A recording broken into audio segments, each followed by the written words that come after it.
বন্ধুরা, বাংলাদেশি সিনেমা তার যাত্রা শুরু করে 1970-এর দশকে। এই পর্যন্ত ঢালিউড সিনেমা ইন্ডাস্ট্রি বেশ কিছু ধনী অভিনেতা পেয়েছে। এই 10 জন অভিনেতা শুধুমাত্র সিনেমা করেই কোটি কোটি টাকা আয় করেছেন। আজকের ভিডিওতে আমরা জানতে চলেছি বাংলাদেশের শীর্ষ 10 জন ধনী অভিনেতার সম্পত্তির পরিমাণ, এর পাশাপাশি তাদের লাইফস্টাইল কেমন। বাংলাদেশের সব থেকে ধনী অভিনেতার কাছে এত পরিমাণ টাকা রয়েছে যে সেই অভিনেতা বুঝতেই পারে না তার সম্পদগুলো কোথায় লুকিয়ে রাখবে। Number 10, hero Alam. তার আসল নাম আশরাফুল ইসলাম সাইদ, সবাই তাকে হিরো আলম বলে ডাকে। তার পেশা হচ্ছে অভিনেতা, মডেল এবং ব্যবসায়ী। বর্তমানে তার বয়স প্রায় 37 বছর। 2016 সালে ইউটিউব চ্যানেলের মাধ্যমে সে আত্মপ্রকাশ করে। 2017 সালে তার প্রথম সিনেমা মুক্তি পায়। হিরো আলম তার ইউটিউব চ্যানেল থেকে প্রায় লক্ষাধিক টাকা আয় করে থাকে। প্রথমে গ্রামে সিডি বিক্রি করলেও পরে ডিশের ব্যবসাতে নামেন, আর ডিশের ব্যবসা চলাকালে একটি মিউজিক ভিডিওতে কাজ করতে শুরু করে। 2016 সালে তার মিউজিক ভিডিওটি সবার কাছে হিরো আলম নামে পরিচিতি পেতে থাকে। হিরো আলম তার ডিশের ব্যবসা থেকে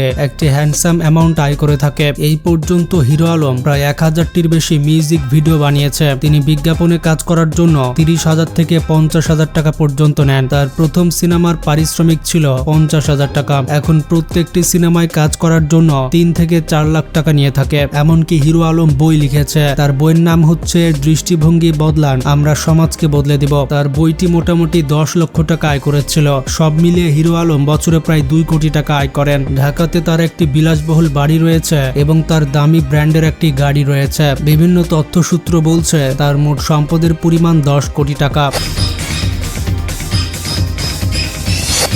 নাম্বার 9, আমিন খান। 1990 সালে তিনি প্রথম সিনেমার পর্দায় আসেন। তার প্রথম সিনেমা অবুঝ দুটি মন। এই সিনেমার জন্য 25,000 টাকা পারিশ্রমিক পেয়েছিলেন। সিনেমায় তার চরিত্র এবং সিনেমার বাজেট অনুযায়ী তার পারিশ্রমিক ভ্যারি করে থাকে। তবে তিনি হৃদয়ের বন্ধন, আজ গায়ে হলুদ এই সকল রোমান্টিক সিনেমাগুলোতে অভিনয় করার জন্য প্রায় 1 লক্ষ টাকা পারিশ্রমিক পেয়েছিলেন। তিনি এখনো পর্যন্ত প্রায় 205টি সিনেমায় অভিনয় করেছেন এবং এখনো পর্যন্ত আমিন খান সিনেমা করে প্রতি বছর প্রায় 10 থেকে 15 লক্ষ টাকা আয় করে। আমিন খান বিজ্ঞাপনে খুব একটা কাজ করেননি, তবে একটি বিজ্ঞাপনের জন্য তিনি 50,000 টাকা নিয়েছেন। তিনি স্টেজ পারফরমেন্সের জন্য 25 থেকে 40,000 টাকা নিয়ে থাকেন এবং টক শোতে অংশগ্রহণের জন্য ভালো পারিশ্রমিক নেন। এখনো পর্যন্ত প্রায় 3টি নাটকে কাজ করেছেন। প্রতি নাটকে 50,000 টাকা নিয়ে থাকেন। তার নিজস্ব ব্যবসা প্রতিষ্ঠান থেকে প্রতি বছর 1,10,00,000 টাকা আয় করেন। এমনকি তার রিয়েল এস্টেটের ব্যবসা রয়েছে। ঢাকাতে 3 কোটি টাকা মূল্যের বিলাসবহুল বাড়ি রয়েছে। এছাড়াও তার 25 লক্ষ টাকার স্থাবর সম্পত্তি রয়েছে। তার বেশ কয়েকটি গাড়ি রয়েছে, এক একটির মূল্য প্রায় 65 লক্ষ টাকা। তার ব্যাংক ব্যালেন্স এবং মোট সম্পত্তি বর্তমানে প্রায় 15 কোটি টাকা। বিরক্ত হচ্ছ কেন বন্ধু?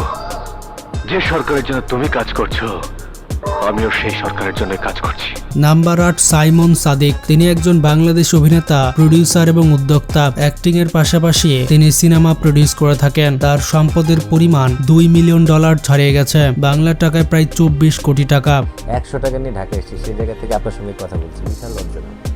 নাম্বার 7, আরিফিন শুভ। তিনি একজন বাংলাদেশি অভিনেতা এবং প্রযোজক। তিনি কিস্তিমাত এবং ছুঁয়ে দিলে মন এই 2টি চলচ্চিত্রের মাধ্যমে জনপ্রিয়তা অর্জন করেন। এখনো পর্যন্ত তিনি অসংখ্য পুরস্কার জিতেছেন। তিনি প্রায় $4 মিলিয়ন সম্পদের মালিক, যা বাংলা টাকায় প্রায় 48 কোটি টাকা। বঙ্গবন্ধুর মেয়ে মনে করছে আমি তুলে ধরতে পেরেছি, আমি পেরেছি কিনা সেটা আমার ভাবার বা বলার কোনো প্রয়োজন আমি দেখি না। নাম্বার 6, মিশা সওদাগর। বাংলাদেশের চলচ্চিত্র জগতে মিশা সওদাগর অতি পরিচিত।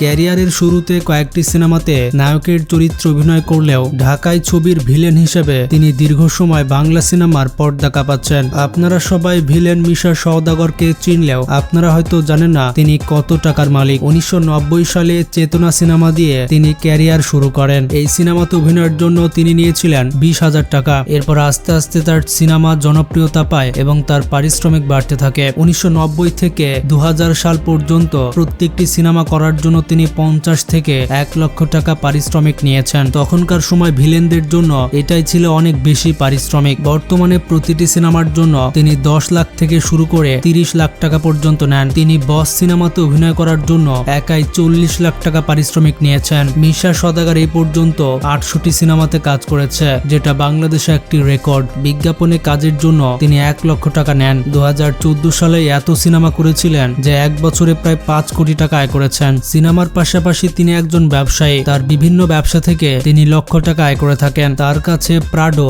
এবং মার্সিডিজ ব্র্যান্ডের 2টি গাড়ি রয়েছে। ঢাকার উত্তরায় 10 কোটি টাকা দামের একটি আলিশান বাড়ি রয়েছে। মিশা সওদাগরের স্থাবর অস্থাবর সম্পদ মিলিয়ে মোট সম্পদ রয়েছে প্রায় 60 কোটি টাকার। সাকিব তো মানে একটা জায়গায় ওর আলোচনাই না করি, ওর মানে আলোচনার ঊর্ধ্বে তো অনেক বছর যাবত সুপারস্টার। নাম্বার 5 তাহসান রহমান খান। বাংলাদেশের 5 নম্বর ধনী অভিনেতা হচ্ছে তাহসান। তিনি বাংলাদেশের একজন বহু প্রতিভাবান শিল্পী। পেশায় তিনি একজন গায়ক, গীতিকার, সুরকার, অভিনেতা এবং মডেল। তিনি ব্ল্যাক গ্রুপের গায়ক হিসেবে খ্যাতি অর্জন করেছিলেন। তাহসান অনেক অ্যালবাম এবং একক গানের মাধ্যমে বাংলাদেশী সঙ্গীতে তার অবদানের জন্য পরিচিত। টিভি, নাটক এবং চলচ্চিত্রে অভিনয় করেও তিনি ব্যাপক জনপ্রিয়তা এবং স্বীকৃতি পেয়েছেন। তার মোট সম্পদের পরিমাণ প্রায় $6 মিলিয়ন, যা বাংলা টাকায় প্রায় 75 কোটি টাকা। There's a good news. অনেক বছর পরে প্লেব্যাকে গান করছি। নাম্বার 4 ফেরদৌস আহমেদ। বাংলাদেশের 4 নম্বর ধনী অভিনেতা হচ্ছেন ফেরদৌস আহমেদ। দেশের চলচ্চিত্র শিল্পে তিনি গুরুত্বপূর্ণ অবদান রেখেছেন। তিনি 1998 সালে হঠাৎ বৃষ্টি চলচ্চিত্রের মাধ্যমে ডেবিউ করেন। তার অভিনয়ের গভীরতা এবং বৈচিত্র্যের জন্য বেশ প্রশংসিত হয়েছেন। এই পর্যন্ত চলচ্চিত্রে বিশেষ অবদানের জন্য তিনি পুরস্কারও পেয়েছেন। বাংলাদেশি সিনেমা ইন্ডাস্ট্রি বাদেও কলকাতা ইন্ডাস্ট্রিতে ফেরদৌস কাজ করেছেন। তিনি তার কর্মজীবনে প্রায় $7 মিলিয়ন আয় করেছেন, বাংলা টাকায় প্রায় 85 কোটি টাকা। নাম্বার 3 অনন্ত জলিল। বাংলাদেশের 3 নম্বর ধনী অভিনেতা হচ্ছে অনন্ত জলিল। তার আসল নাম হচ্ছে এম এ জলিল। পেশায় তিনি একজন নায়ক, প্রযোজক এবং বিশিষ্ট ব্যবসায়ী। তিনি জন্মগ্রহণ করেন 1978 সালে। সেই হিসেবে বর্তমান বয়স হচ্ছে 46 বছর। 2010 সালে তার প্রথম সিনেমা আসে, যার নাম হচ্ছে খোঁজ দ্য সার্চ। প্রথম অবস্থায় অনন্ত জলিল প্রত্যেকটি সিনেমার জন্য 20 থেকে 40 লক্ষ টাকা নিতেন। পরবর্তী সিনেমাগুলোতে তিনি নিজেই প্রযোজক ছিলেন। ঢাকাতেই অনন্ত জলিলের বেশ কয়েকটি বাড়ি রয়েছে এবং তিনি বেশ কয়েকটি বিলাসবহুল গাড়ি ব্যবহার করে থাকেন। সিনেমার আগে তার পূর্ব পরিচয় হচ্ছে তিনি একজন গার্মেন্টস ব্যবসায়ী। তিনি গার্মেন্টস ব্যবসার পাশাপাশি চলচ্চিত্র ব্যবসায় বিনিয়োগ করেন। ইন্টারেস্টিং বিষয় হচ্ছে তিনি প্রায় 3টি এতিমখানা পরিচালনা করে থাকেন। এছাড়া সাভারের হেমায়েতপুরে 28 বিঘা জমির ওপরে একটি বৃদ্ধাশ্রম তৈরি করেছেন তিনি। এছাড়া ঢাকার বায়তুল শাহ জামে মসজিদের উন্নয়নের কাজে অবদান রেখেছেন তিনি। তার মোট সম্পদের পরিমাণ $10 মিলিয়ন, বাংলাদেশি টাকায় 120 কোটি টাকা। নাম্বার 2 ডিপজল। বাংলাদেশের 2 নম্বর ধনী অভিনেতা হচ্ছে বাংলাদেশের ভিলেন খ্যাত ডিপজল। ডিপজল নামটি শুনলে আমাদের মনে চলে আসে বাংলা সিনেমার হাস্যরসাত্মক এবং কমেডি ধর্মী ডায়লগের কথা। তিনি বাংলা সিনেমায় ভিলেন হিসেবে আবির্ভূত হয়েছিলেন। ঢাকাতে ডিপজলের আলিশান বাড়ি রয়েছে। সেই বাড়িটির মূল্য প্রায় 4 কোটি টাকা। ডিপজল তার মেয়ের বিয়েতে 3 কোটি টাকা মূল্যের একটি বাড়ি উপহার দিয়েছেন। তার মেয়েকে মার্সিডিজ ব্র্যান্ডের একটি গাড়িও দিয়েছেন। তিনি একাধারে অভিনেতা, প্রযোজক, রাজনীতিবিদ এবং ব্যবসায়ী। ডিপজলের নিজস্ব 2টি সিনেমা হল রয়েছে। এক একটি সিনেমা হল থেকে বছরে 20 লাখ টাকা আয় করেন। এছাড়া ডিপজল পরিবহনে রয়েছে 260টির বেশি বাস। সেখান থেকেও ডিপজল প্রতি বছর 20 থেকে 40 লক্ষ টাকা আয় করে। সব মিলিয়ে ডিপজলের মোট সম্পদের পরিমাণ 140 কোটি টাকা।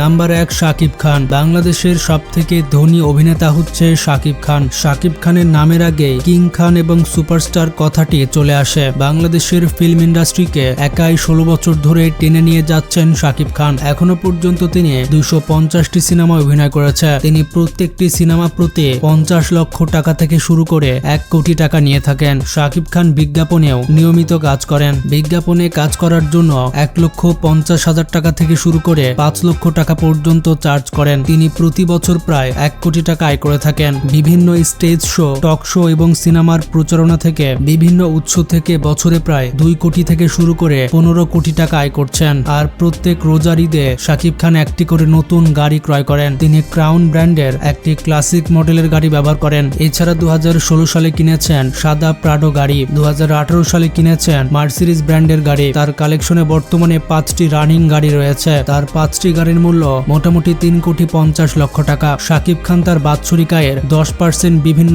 চ্যারিটিতে দান করে থাকে। বর্তমানে শাকিব খানের স্থাবর অস্থাবর সম্পদ মিলিয়ে মোট সম্পত্তি রয়েছে $22 মিলিয়ন, বাংলা টাকায় প্রায় 264 কোটি টাকা। এই সকল অভিনেতাদের মধ্যে আপনার পছন্দের অভিনেতাকে কমেন্টে জানান আর ভিডিওটি বেশি বেশি শেয়ার করে সবাইকে জানিয়ে দিন।